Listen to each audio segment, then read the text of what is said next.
All right, man, how y'all doing today?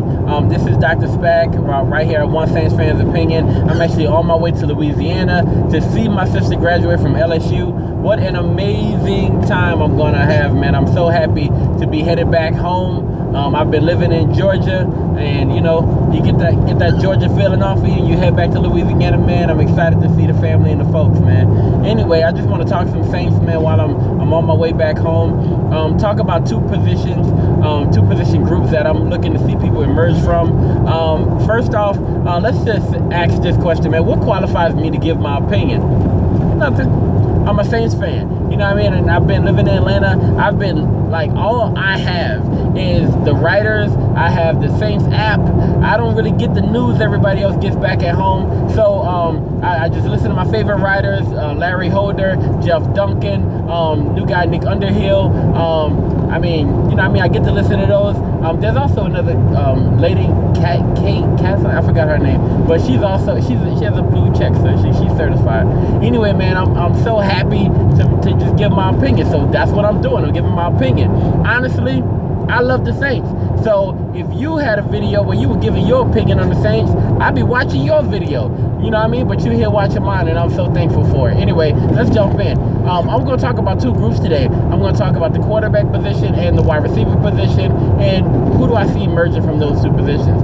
Not who do I know is going to emerge, who do I want to see emerge. This is my opinion, so I'm giving it, right?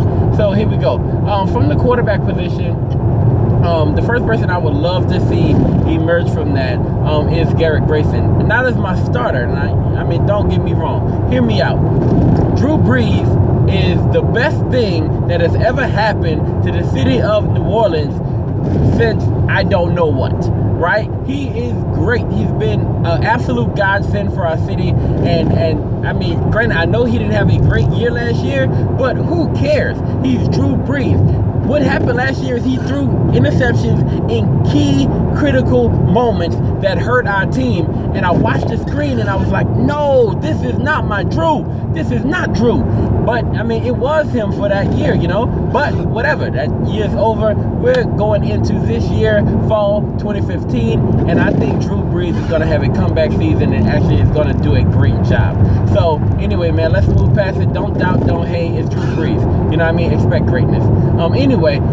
So what I'm saying, who do I want to see emerge? I'm talking about the backup spot, right? And from the backup spot, the person who I would love to see emerge is Garrett Grayson. He's our third-round draft pick. We we've invested a third-rounder in him. It would be great if he came in a gunslinger, came in killing it every day in practice. Man, if that was him, I mean, we would love that, but that's not what I'm hearing. That's not what I'm hearing from the writers. That's not what I'm hearing every day after. So John DeShazier, he's another guy I listen to, right? And they do the Black and Blue Report. As they talk about Garrett Grayson, they're not, brimming with these, great things to say about him. He's actually not having a great camp. So I'm not super geeked about Garrett Grayson right now, and I know we're all seeing the preseason, but for right now, man, Garrett Grayson looks like a guy who's going to be a project, somebody who will have to develop and see something from him later. So the question is, what's up with our other project, right? Ryan Griffin. So Ryan Griffin is another project that we've put some time into, and we think it may be time for him to emerge. But the Saints brass, so far they have a tendency to go with the older veteran. And if they're going with the older veteran, if they're going with Luke McCown, which they've done for several years now, and they feel really comfortable with him, then I guess I have to trust the staff and go with them. I want to see Ryan Griffin overtake that spot. I would love to see a young guy in that spot, right? At the same time, I hope to never see him on the field. I don't ever want to see these cats.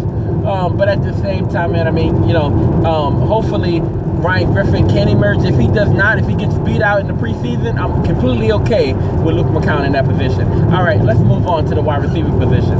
So at the wide receiver spot, we have almost about 10 guys going for what I believe will be 6 positions, right? So you have Marcus Colston, you have Brandon Coleman, you have Shantavius Jones, you have Nick Toon, right? You have Brandon Cooks, okay? You have Jalen Sanders, you have Willie Snead, Kyle Prater, and is there somebody I'm missing? Josh and Joe Morgan, right? So you have all those guys hoping to take over what I believe is 6 spots. So let's figure out who's going to be in those spots. Marcus Colston, hands down, we know that. Brandon Cooks, he should be in those spots as well. All right, who's after that? It's up in the air. We would hope it's Nick Toon. After all the stuff that we've been hearing about Nick Toon, all that, effort and time, and they've been grooming him to take over that number 3 position. We don't know if he's going to be that guy. And if he doesn't become that guy, then, it's fine.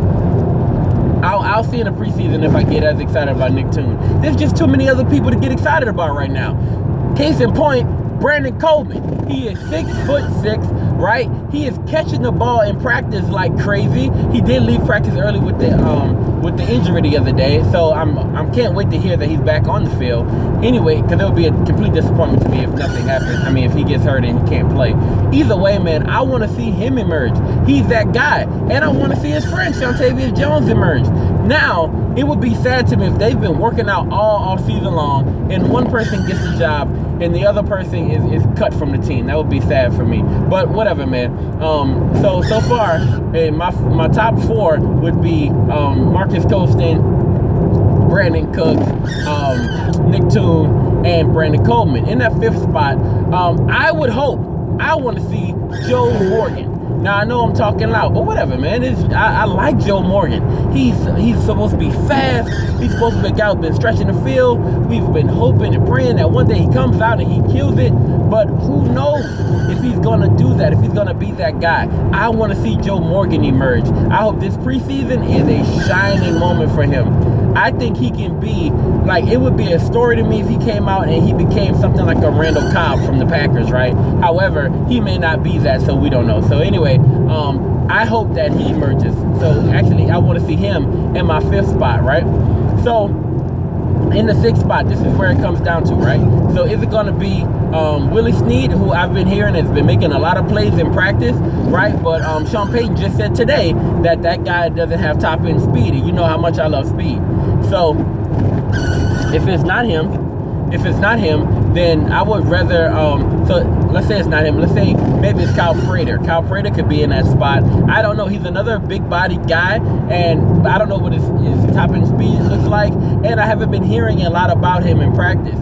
You've been hearing a little bit about Josh Morgan. Josh Morgan has been making a lot of plays. I wasn't a huge fan of his when he was with San Francisco, so I don't necessarily know. I know he's a solid receiver. I don't know if he's the type of receiver that I want to see in that 6th spot, right? Because you want to see somebody who has a high upside in that 6th spot, and that's kind of what I'm thinking about, right? I want to see somebody with a really high upside in that 6th spot. And so, anyway, so I guess in my 6th spot, after Joe Morgan, I would want to see Shantavius Jones, right? So hopefully Shantavius Jones emerges. Now, granted, now let's look at this. Why don't I want to see Jalen Saunders? I actually do. I think if there's room for a 7th guy, I want to see Jalen Saunders, because when he came last year and he became a part of our special teams unit, he energized our special teams unit. That game that we needed to win, I think it was against Atlanta, he comes in, the first play of the game, he takes it for a touchdown, man. I'm like, yeah. Like, we have somebody in that kicking game that I'm excited about. Even though Brandon Cook's supposed to be extremely fast, as a punt returner, he doesn't excite me as much. And I just haven't seen much from him, right, as a punt returner, even though he's supposed to bring that. I haven't seen that. Anyway, but this guy, as a kick returner, has been excellent. A huge upgrade over Travaris Giddat last year. So he came in, he was good. However, we have C.J. Spiller now. C.J. Spiller, as a kick returner, is dangerous.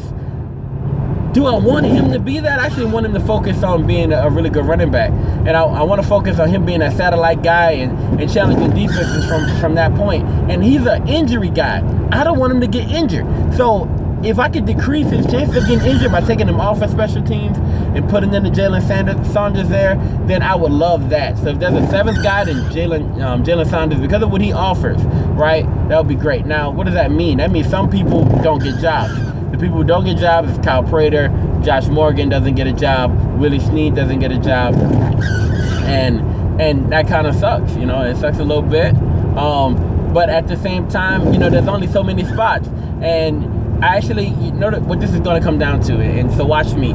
This is going to come down to what we see in the preseason. Now, there hasn't been a more important preseason for these group of guys than this one right here, because these spots are wide open. they're wide open jobs, and they can either get in the game and with their snaps, grab them and take ownership of these jobs, or they cannot, man. They cannot. So I don't know what's going to happen. I don't know what we're going to see, but I'm excited. I want to, you know who I want to see emerge from it. I don't know who you want to see emerge from it. Man, hit me up in the comment section. Let me know who you want to see emerge from our wide receiver spot. Let me know who you want to see emerge from the quarterback spot. I say, you know, hopefully Garrett Grayson comes out, but I don't even know if he's going to show us anything, honestly. So whatever, man. So check me out. You know, check me out. I'll be doing these all the time, man. This is just what I do now, I guess. And if you like it, then by all means follow. You know, you can follow me at Born Sincere 7 on Twitter, Born Sincere 7 on Instagram too. Man, I'm excited about the upcoming season, and I'll be doing more of these as we go along and as the season approaches. And after each preseason game, we're gonna start really being able to chop this up and see who we really want to see emerge based on their productivity. Anyway, man, this is Dr. Spack. This is Dr. Spack at One Saints Fans Opinion, no.com, not yet. Anyway, have a good day. My wife told me not to look at the camera while I'm driving, so I'm driving. I can't really look at y'all, right? I know, but who really cares if I'm looking at you anyway? Have a great day. One.